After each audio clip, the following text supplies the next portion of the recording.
Hey, Statesmen Nation, we are back here with our last coaches show with Wood Iron Grill as our show sponsor. Again, we want to thank them for all that they've done for us and allowing us to do this every Thursday night out here.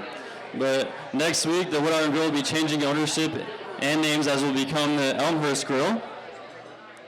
So again, we just want to give them a big thanks. And now getting into our first interview here tonight, we have the head football coach for William Penn, Mark Benavides, joining us. Mark, thank you for joining us out here. Thanks for having me. So first, just kind of getting started here, your team, fall sport team, you guys have been in the off season for a little bit now. Can you kind of take us through just what you and your staff have been doing with the team this off season? Working hard. 30 hours after our last game, 4 of us coaches are on planes, going out recruiting, and we've got a bunch of hungry guys. Fortunately, most of the team's coming back, and so just working nonstop since November to be in the situation we're in right now where we're having spring ball. Yeah, and then before the spring ball, I know you guys have had a little bit of like a midnight madness thing. I think you guys hold it on Fridays. A little bit of a workout at night, trying to keep the players in and get a workout in. Can you kind of explain to us what that is? Yeah. Last year, if you go look at our schedule, we had a number of games that we lost by a field goal, by a touchdown, whatever, and we wanted to really embrace a competitive atmosphere the entire offseason, have it to where guys are having to overcome adversity and push themselves, and when you're in the fourth quarter down by 3 points, you do what you got to do to go win a football game. And so every other Friday, with great help from our staff and strength conditioning staff, we'd have a warm-up at 11 p.m. and we finished about 12:30 in the morning, where our guys are working out, doing mat drills, face paint, cutoffs, doing all these different things, and just going out there competing. And we split our team into 8 different groups with 8 different leaders, and having those groups compete against each other, push each other, hold each other accountable, and help each other out. Yeah, so off of that, you guys are now getting into your spring ball workouts. What do those workouts look like, and what are you looking for in the guys that we have coming back there on campus? Yeah, so right now we're practicing 4 days a week at 5:45 in the morning.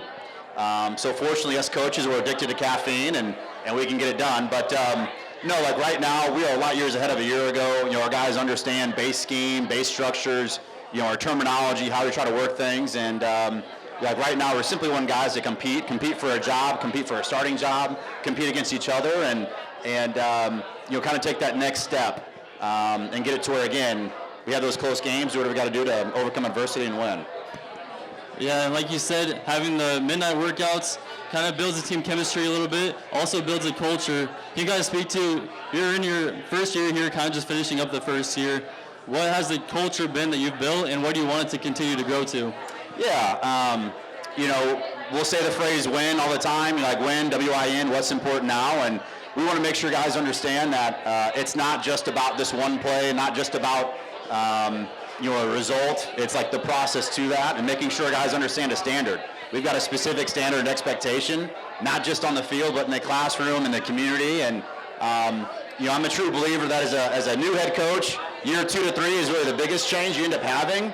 But right now, year 1 to 2 is extremely important for us, and right now we're to the point where we had a fairly young team, and those guys that were sophomores last year are now going to be, juniors and be more experienced, and just excited to see what some of these guys that are becoming older, understanding what we're trying to do for them, what they can do this next year. Yeah, and we've talked about some of the guys already on the team. Can you tell us maybe how recruiting's going, and what are some of the new guys that we may be seeing on the field next year? Yeah, it's going great. We're very fortunate. We got a great admissions staff, a number of people that work their butts off. Madison Lance's team, everybody across the country right now recruiting is somewhat delayed because of FAFSA. FAFSA, it's been kind of a tough ordeal, but fortunately I think Madison called Joe Biden last week, and I think we're going to get some financial aid packages through here pretty soon. But no, it's gone great. We're in a situation where every year you've got to quote-unquote replace people, but, we didn't have a ton of true seniors last year. And with the experience we've gained, we're looking for some key spots, some key guys. I always say the trenches, that's how you win football games, O&D line, and that's been a huge focus for us.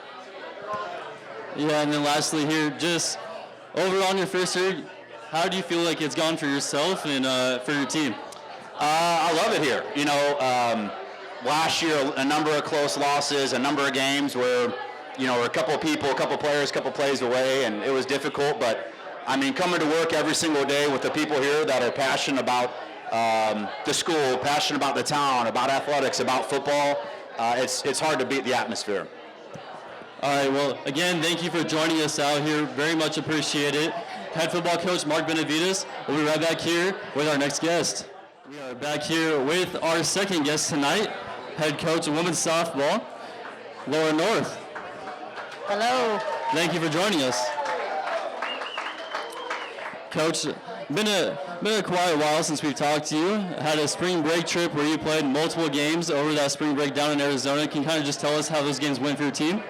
Yeah, well, we played 10 games in a week. So we started off 0-4. It was a challenge with our travel schedule and a couple of snafus on our transportation. Not to have an excuse for going 0-4, but it was definitely challenging. And so we had to learn a lot about ourselves, and we kind of struggled with just the identity of what William Penn softball was going to be down there. And, Coach Katie and I challenged them to really show up and compete. And then we ended up, going 4-2 the last 6 games. So I was really proud of them for coming out and, playing good softball after we had some adversity. And really, we'd been playing really good softball, so it was kind of the first time we'd really faced some adversity, and so they really had to dig deep and find out what they were made of. And so, adversity can be valuable if it's not in the postseason, as long as, and it was early in the season, so we learned a lot about ourselves on that trip. And along on that trip, of course, it was spring break. So off the field, what did your team do maybe for some team building exercises or maybe just some fun down in Arizona? Well, we started off, we got there late on a Saturday night, and Marcia Reardon put on a alumni tailgate for us on Sunday after our first 2 games, and that was awesome. Her and President Otteson put on a tailgate for us on Sunday, and all of our families were there, and we had some alumni there, and so that was just what we needed on that day when we got down there. And then our families traveled really well. We had a ton of fans there. It was super impressive having all of our fans there cheering us on. And a couple of nights the families came to the hotel and we had a pasta dinner one night. Our off day, the girls kind of, a lot of them went with their families. Most of them went with their families, and they went hiking. They went to the Desert Museum. They went to some spring training baseball games. So they really got to experience Arizona and all of those fun things, and had a really good off day. And then, so it was a really good mix. It was, primarily about softball and everything, but they still got to experience a little bit of spring break and what it's like to go to Arizona. Yeah, with kind of a lot of distractions there, especially with the family and being able to do stuff, how did you kind of make sure your team still stayed focused in playing those games? Well, we just tried to make sure that we were, talking to them a lot and staying connected with them. It was really nice because our games were in the morning, and so we always started off the day having breakfast together and enjoying, our time together at the hotel. And then, going out and playing in Arizona weather was great. And so just keeping it light and making sure that we were focusing on getting better and having fun and just the messages that we're giving each other. And all of our families had a blast. And so, primarily we were there to play softball, but we did make sure that we emphasized that it was a business trip. But just like everything, you got to get away from it too. So that was really fun. And then before we move on from that trip, do you have any fun stories or fun things that happened during that trip? Yeah, so my favorite thing that happened was, I think it was Monday night after we had played. We were back at the hotel having our pasta dinner, and President Otteson was there, and we found out that it was his birthday. And so in the hotel lobby, our whole team and all the parents sang happy birthday to President Otteson. I think we embarrassed him just a little bit, but that was really fun. And I told him that he needed to be a good luck charm and help us win a couple more games, and that was what his birthday wish should have been. And so the next day we won 2 games, so that was kind of a cool memory. So yeah, sounds like a great memory for sure. And just kind of going off that now into your guys' hard conference play. You guys started off hard conference play, a couple of difficult games, 2-2 records so far inside the hard conference. Kind of, what do you think? What do you see on the team, and what do you think needs to happen to move forward to be successful inside a hard play? Yeah, well, going down and beating Park 2 games at home and sweeping them was big for us to start off the season really well. They had split with Grandview, and they'd been playing really well, so it was really important for us to go in there and win those 2 games. And one was a come-from-behind win, so that was super. We hadn't really done that yet, and really we had been winning games when we started off ahead, and then gotten close from coming from behind, but that was a big hurdle that we got over with Park. And then Benedictine, I was talking to some of the girls, and I think they're the best team that we've played this year so far. So they're a really solid team. We struggled to score runs. They have 3 really quality pitchers. So, we started hitting one pitcher, and they would switch it up and bring someone else, and it just took us too long to adjust to their pitchers. And so they're just, got to tip our hats to Benedictine. They're a really solid team. They're very aggressive. They kind of do everything. They hit it over the fence. They run and gun. They play short games. So we were just a little outmatched in that game. But, yeah, and I think, moving forward, we always just kind of keep it simple and say, we got to score more runs than the other team. That's the name of the game. So, early on, I said that the key to us is just going to really vamping up our offense, and we're showing some really good signs of that, and coming out and scoring some runs, or we're getting shut out. So trying to find that balance, manufacturing some runs, being a little more aggressive on the bases, and offense is contagious, and so trying to find those kids that are going to step up and set the pace for the game early, and then having the rest of them just find a way to get on base and get on and get around. And but yeah, I'm real happy with our pitching staff. They've done a pretty good job. We've had some bumps in the road, but we're still pretty deep in our pitching staff, and we're finally healthy again. We had a couple of key injuries right before spring break, and so we're healthy now, and we'll see what happens. So. Yeah, and one thing that helps a team being successful is kind of staying in your same routine every day. You guys haven't had a home game yet this season. So with that coming up on Friday at 1 and 3 p.m. against Mount Mercy, how is it kind of just feeling for you, your first home game as a coach here, and for the girls to finally have that first home game, be able to sleep in their own bed the night before? Yeah. I get to sleep in my own bed, but I'm not sure that I'll sleep. So I'm excited, but I'm chomping at the bit. I'm kind of nervous, but nervous, excited. Yeah, we've, played over 20 games. I haven't been at home yet, so we're excited to play in front of our home crowd, and not a lot of people are working tomorrow, so hopefully they can come out to the games. And we've been practicing outside for a month, so we really are looking forward to playing at home, and yeah, having our people here and having the support, and yeah, I'm excited to coach at home for the first time and see what we can do. Yeah, hopefully picking up 2 big wins tomorrow. And then just the last thing here, you guys are kind of on the back half of this season. What will it take for you guys to be successful on this back half of hard play, really? Because I think the rest of the games are in hard conference play. So what will it take to be successful? Yeah, it's the second half of the season, but we've really just started our conference play, and that's what's most important. We want to try to get to the postseason. We want to try to shoot for getting that regional, and we either got to win the regular season or win the conference tournament, and that's what we're shooting for. So every game up until Hart was just to prepare, and yeah, we're trying to win, but mostly we're just trying to get better and prepare for the conference. And so now it's all about winning and just trying to come out and be prepared.